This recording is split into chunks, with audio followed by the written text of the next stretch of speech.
Eagles Radio. Welcome to the Deep Dive. Pro 26 is it's just around the corner. It feels like it, yeah. And if you feel like all the off-season chaos has maybe blurred your memory of last season's greatness, well, you're in the right place. Today we're doing the ultimate deep dive, looking at the official Rivals Pro 25 stats recap. That's right. And our mission here isn't just, to read off a spreadsheet. No. It's to really pull out the strategic DNA from the Pro 25 season. These stats, they're the foundation for every rivalry, every big moment, every storyline you follow. They're the bedrock. They're the bedrock. It's what makes this league and how fast these legends pop up so compelling to watch. Okay, we've got a massive stack of source material today. We're covering every yard, every tackle, and every single seismic event that happened after that final whistle. So let's start where the action always begins. With the QBs. With the quarterbacks, the guys who really owned the airwaves last year. And you almost have to start with just sheer, unprecedented volume. The whole conversation really begins and ends with Andrew Frost of the Buffalo Brawlers. All right.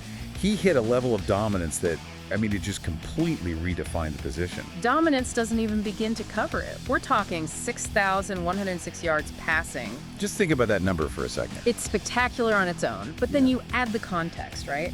This is the 0-year Super Bowl MVP.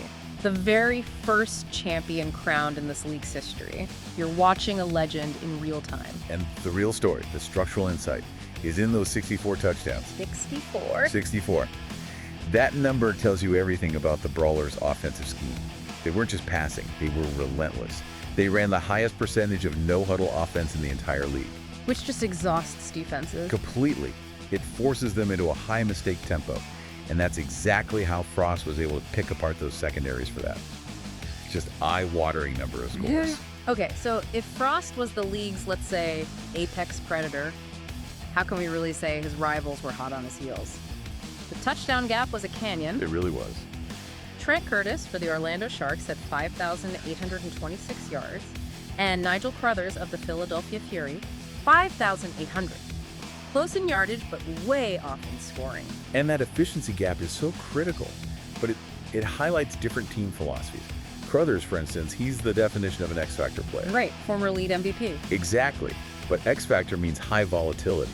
He might throw 3 picks one week, but his sheer willingness to take those risks to stretch the field, that's what got him to 51 touchdowns. He's calculated chaos. Frost was just surgical. That makes a ton of sense. The X Factor title isn't just a label, it's a whole play style. High risk, high reward. And we can't overlook the steady hand in the middle of all this. Carlos Green, Kansas City Mob, he's a certified superstar player. Which means sustained elite production. Green was just a consistent force all year, 38 touchdowns. Absolutely. Green, a 2-time MVP in other leagues, almost MVP here last year. He gives you that reliable scoring without the crazy volume of attempts or the volatility of a guy like Crothers. He's the foundation, the kind of guy who lets you win games without having to score 40 points every single week.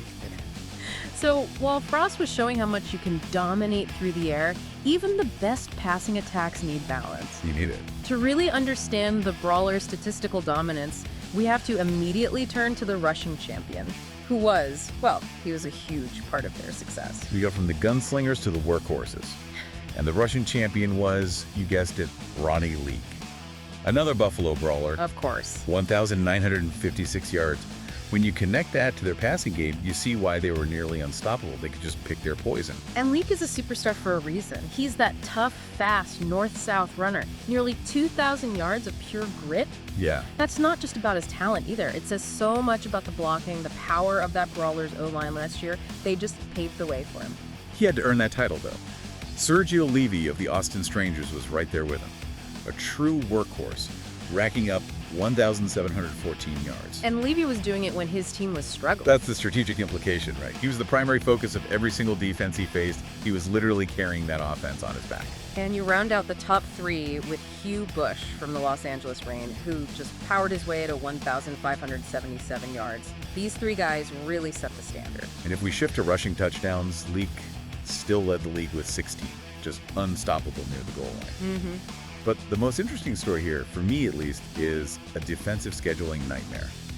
Stanley Jenkins of the Virginia Beach Bombers. Ah, the dual threat QB. Exactly. He tallied 14 rushing touchdowns And that doesn't just add scores, it fundamentally changes how a defense has to play you. It breaks their assignments. They're That's- so worried about the pass, and then suddenly they're facing a runaway train on the ground in the red zone. Yeah, and that leaves us with a great rookie story, Johnny Hobbs of the Tokyo Riot. 13 rushing touchdowns in his first year. I mean, come on. No, it's incredible. He really embodies that scrappy underdog storyline. His splash wasn't just in yards, it was in those high-leverage goal line situations. Proved his worth right away. What a start to his career. The numbers start to blur here, so let's focus on the targets who made all those passing yards possible. The receiving stars. And the league leader in receiving yards was a true sensation. Rookie Ed Silva of the Orlando Sharks. Silva was an absolute revelation. Led the league with 1,692 yards in his rookie campaign. It's wild. When a young player dominates like that, he's not just catching passes, he's forcing opposing defensive coordinators to change their entire game plan.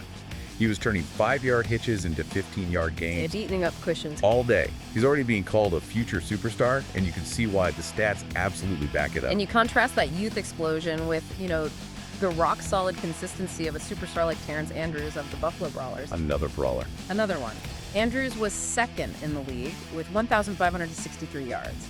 But crucially, he was also second in Offensive Player of the Year voting and top 3 in receptions and touchdowns. That's not just volume, that's year in, year out, reliable, elite production. Exactly. And we also have to recognize the breakout star, Adam Hutchinson of the Canton Crush, who finished up with 1,425 receiving yards. His steady climb all season was something to watch. It really signaled a shift toward him becoming an elite producer for Pro 26. Okay, let's get specific. Let's talk red zone assassins. The guys whose whole job is to put 6 on the board. Who led the league in receiving touchdowns? That honor goes to Antoine Farr of the Memphis Mojo. 17 touchdowns. Farr just has this almost preternatural ability to find space when the field shrinks down there. He's a specialist. A true specialist. And tied for second with 16 touchdowns were 2 familiar names. Chris Branch of the Philadelphia Fury. The big play machine. The big play machine, always breaking tackles, always getting yards after the catch. And Dom Metcalf. Of course, Metcalf. He was the ultimate beneficiary of that Brawlers pass-heavy system. He was Frost's favorite target. No question. And that chemistry, that connection, netted them 16 scores. It just shows you, in an offense that throws that much, having that singular trust with a receiver is invaluable. And while the offense was grabbing all the headlines in Pro 25, the defenses were maybe a little more quietly just wreaking pure havoc. Let's look at the sack leaders, starting with the X-Factor talent, Tony Pearson of the Oklahoma City natives. Pearson was a nightmare for quarterbacks. A total nightmare, racking up a terrorizing 19.5 sacks. But here's the stat, the narrative that makes this number truly terrifying. And this is the critical context. He was third in the league despite playing only half the season due to injury. Just think about that. If you extrapolate his pace over a full season, he would have shattered the record. He would have led the league by a massive margin. It's not even close. It tells you that when he is on the field, he is arguably the single most disruptive defensive force in the game. That X-Factor designation is all about his ability to single-handedly destroy a drive. Relentless pressure, for sure. Following him closely were 2 other phenomenal rushers. Rashad Kelly of the Buffalo Brawlers with 17.5 sacks. Another brawler making a mark, this time on defense. And the pure disruption of Javier Grant from the Los Angeles Reign, who got 17 sacks. You had to account for these 3 on every single passing down. Now, shifting focus to the back end, the ball hawks in the secondary. An interception can change the momentum of a game faster than anything. Oh, they like it. And superstar cornerback Brian Moreland of the Georgia Wildcats was just elite. Led the entire league with 9 interceptions. 9 INTs for a corner is so rare in this league. It speaks to his coverage skills, sure, but also his reads.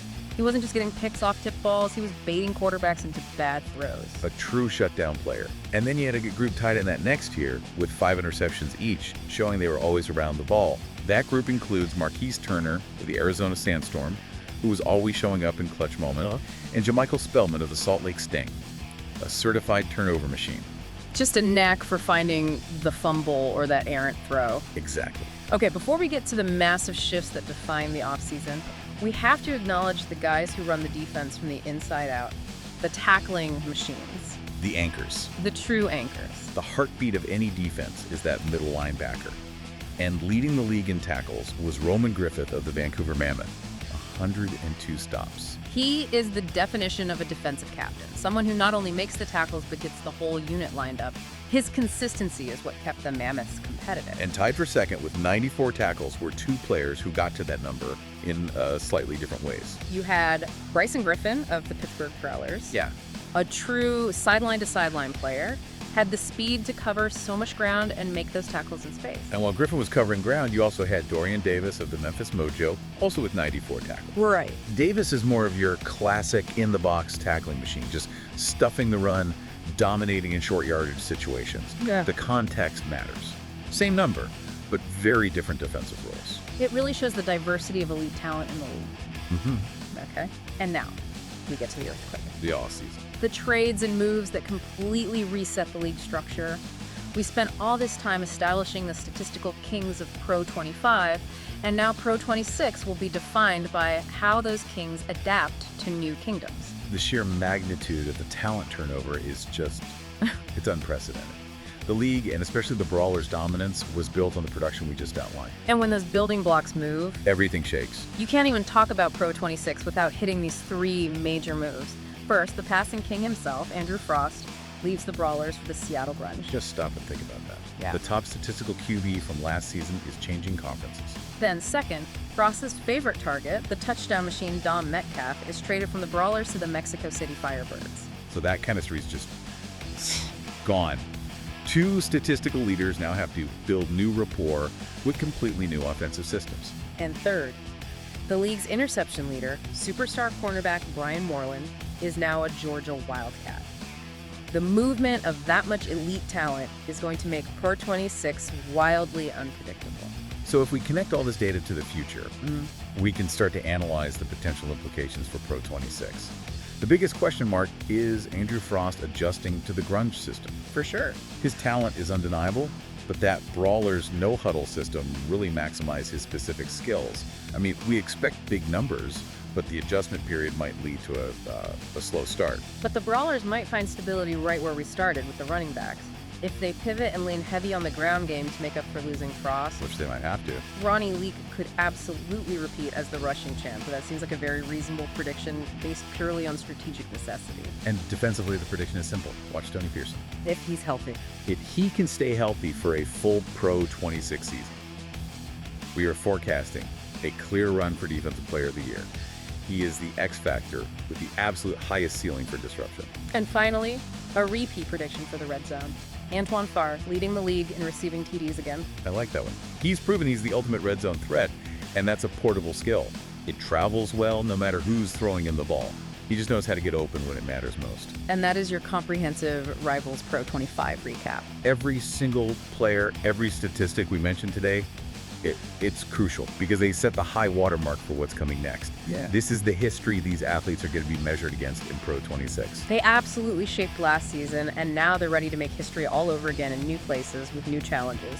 But this massive player turnover, this statistical upheaval, it raises an important final question for you, the listener. It really does. With so many statistical leaders changing teams or seeing their teams change schemes, that door is wide open. Which rookies coming out of the college league season and the draft are going to step up and challenge this Pro 25 dominance? That's what you need to be mulling over as the Pro 26 season kicks off. That is the perfect thought to leave you with. Thank you for tuning in for this deep dive into the statistical truth of the league. Keep that Rivals Nation fire burning. From Rivals Radio,